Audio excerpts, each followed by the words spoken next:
കൗൺസിലും മറ്റൊരു സ്റ്റേറ്റ് വഖഫ് ബോർഡുകളും. സെൻട്രൽ വഖഫ് കൗൺസിൽ 32 ആളുകളായി ഉണ്ടാവുക. അതിൽ 8 പേര് മാത്രം മുസ്ലിങ്ങളായാലും മതി എന്നാണ് പറയുന്നത്.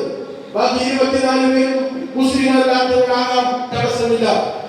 സ്റ്റേറ്റ് വഖഫ് ബോർഡുകളിൽ 12 ആളുകളിൽ 4 പേര് മുസ്ലിങ്ങളായാൽ മതി, 8 പേര് മുസ്ലിം അല്ലാത്തവരാകാം എന്നാണ് പുതിയ ഭേദഗതി. എന്താ സ്ഥിതി? എന്തായിരിക്കും സ്ഥിതി? അത് തെരഞ്ഞെടുപ്പ് നേരത്തെ ഉള്ളത് മുസ്ലിം MLA-മാരെ തിരഞ്ഞെടുക്കുന്നവരായിരിക്കും, MP-മാരെ തിരഞ്ഞെടുക്കുന്നവരായിരിക്കും, അതുപോലെ മുത്തവലികൾ തിരഞ്ഞെടുക്കുന്നവരായിരിക്കും. തെരഞ്ഞെടുപ്പ് പ്രക്രിയയായിരുന്നു. അത് പൂർണ്ണമായി റദ്ദാക്കി നോമിനേഷനാണ്. ഗവൺമെന്റിന് ഇഷ്ടമുള്ളവരെ നോമിനേറ്റ് ചെയ്ത് വഖഫ് ബോർഡുകളും വഖഫ് സെൻട്രൽ കൗൺസിലുകളും അവരുടേതാക്കി മാറ്റാൻ സാധ്യമാകും. എന്താ പറയണം?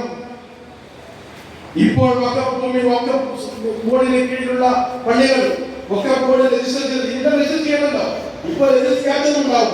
ഇനി മുഴുവൻ സ്വത്തുക്കളും വഖഫിൽ രജിസ്റ്റർ ചെയ്യണം. അങ്ങനെ വഖഫിൽ രജിസ്റ്റർ ചെയ്ത ഭൂമികളിൽ ഉള്ള സ്ഥാപനങ്ങളുടെ നിയന്ത്രണം ആർക്ക് പോകും?